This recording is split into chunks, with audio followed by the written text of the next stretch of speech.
Chad at KFYO.com, the email address. Find us on Twitter at KFYO and at Chad Hasty Radio. A lot to get into in this hour of the program, but we start things off talking about how to make government a little bit smaller and how to bring a little more power to the states. We are talking about the Convention of States project, and with the state director here in Texas, Tamara Colbert. Tamara, welcome to the show. How are you?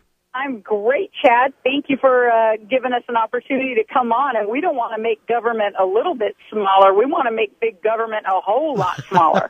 Well, I think a lot of people are going to like the sound of that. Tell us, for those who have not heard about the Convention of States project, tell our listeners about the project that you and a lot of others are working on. Absolutely. The Convention of States project is a national project. And right now we are simultaneously have active leadership in all 50 states. And in fact, today we have the 26th state that has filed their Article 5 application.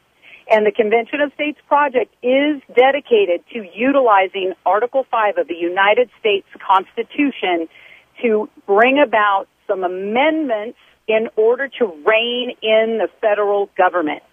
I mean, as you know, there has been a gross expansion of the federal government, and the direction that they have put America on is unsustainable. And we have to have constitutional recourse to right the American ship, and we can do that. Well, it seems like this is, going back and looking at what you want to do, what others want to do.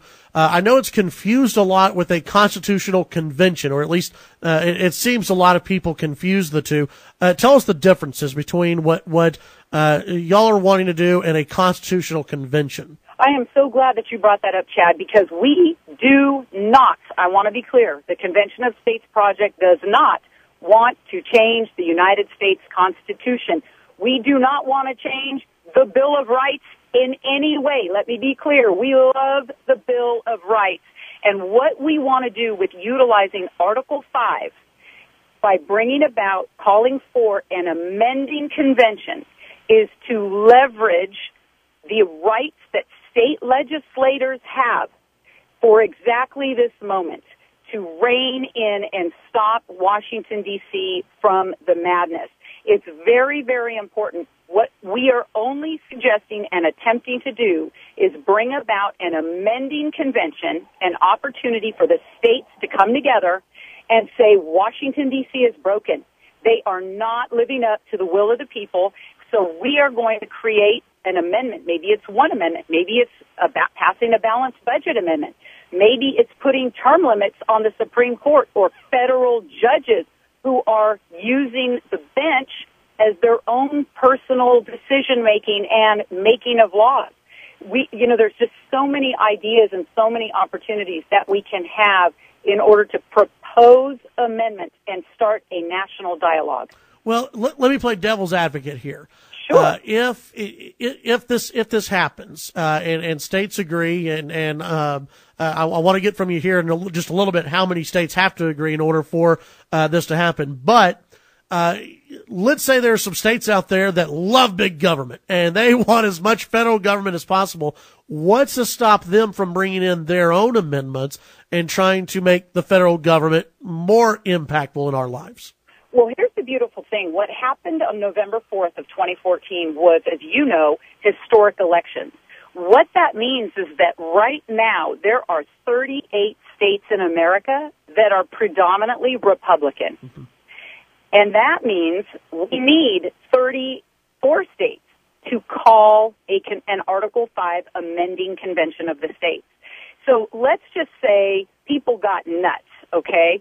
First of all, the applications that get submitted and passed through the legislatures in all these states, you have to stick to exactly what is in the subject of your application.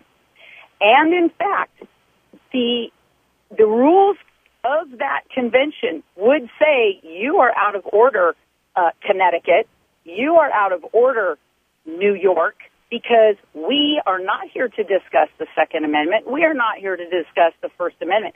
We are only here to discuss what is relevant to the applications that have been passed. And that would be fiscal restraint, limiting the size, scope, and jurisdiction of the federal government, and term limits. And those would be the only topics germane to discussion at that. Very interesting. And if you wanted one more, and this is the beautiful thing, our founding fathers were extraordinarily brilliant. Because if, let's say, even things got even crazy and a couple of states wanted to go rogue, well, you know what? You can stop the convention right then, and if you wanted to. And all it takes are 13 states to not vote for anything. And effectively, you don't have anything. So there are multiple checks and balances that our founders put in the Constitution, but we are at a point in our nation where there is writing on the wall, and I perish the thought of what happens next if we do not utilize the constitutional option that is before us. You said 34 states have to get this through their state legislature, correct? Correct. Okay. Do all 34 states have to agree on the subject? Yes. Okay. See, it's really hard. I mean, for people who think we are taking this lightly or this is a whim and that this can just happen willy-nilly, it can't. Right. The founding fathers made sure that there would have to be significant labor and work and coordination to get to even being able to propose filing, to think about the same application. And the Convention of States Project has thought about that. We have some of the top legal minds in the nation on a legal board specifically looking at precedent, specifically looking at Article 5 from the founding era in 1787 in the First Continental Congress, looking at how they conducted themselves, how they created the rules, how they voted on the Constitution, all the way to today. This is very well thought out, and I will tell you that in Texas we are approaching 15,000 supporters. And I know for a fact that a couple of your representatives, for your listeners, Representative John Frullo and Representative Charles Perry, have received dozens and dozens and dozens of petitions signed by supporters right there in Lubbock, asking them to support this initiative and the Article 5 application that's happening and on its way through the Texas State House right now. Well, that's exactly what I was going to ask you about before we let you go here. And we're visiting with Tamara Colbert about the Convention of States Project. What do our listeners need to do if they're on board with this? What do they need to do? We would love the support. We would love for them to call their legislators, and they can also sign up. I'm sorry, that's a little bit of noise. I'm standing here at the Capitol. They can go to www.conventionofstate.com and sign up, and they'll get my weekly newsletter. They'll get up to the date, up to the minute information. I am so excited to say we've got a press conference this morning, just in a few minutes' time, here at the Capitol in Austin, and we are going to be with a half a dozen plus legislators who are driving this petition and the Delegates' Bill of Rights through the Texas House. And we're just excited because 179 years ago this week, Davy Crockett came to the Alamo to defend freedom.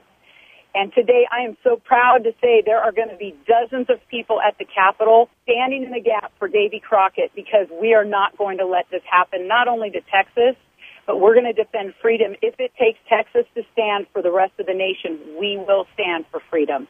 Tamara Colbert, Convention of States Project, conventionofstates.com for more information. Appreciate your time, and we'll visit with you as this process continues, especially down in Austin. We'll visit with you here on the show. I look forward to it, Chad. Have a great day. Thank you so much. You too. That's Tamara Colbert, conventionofstates.com for more information.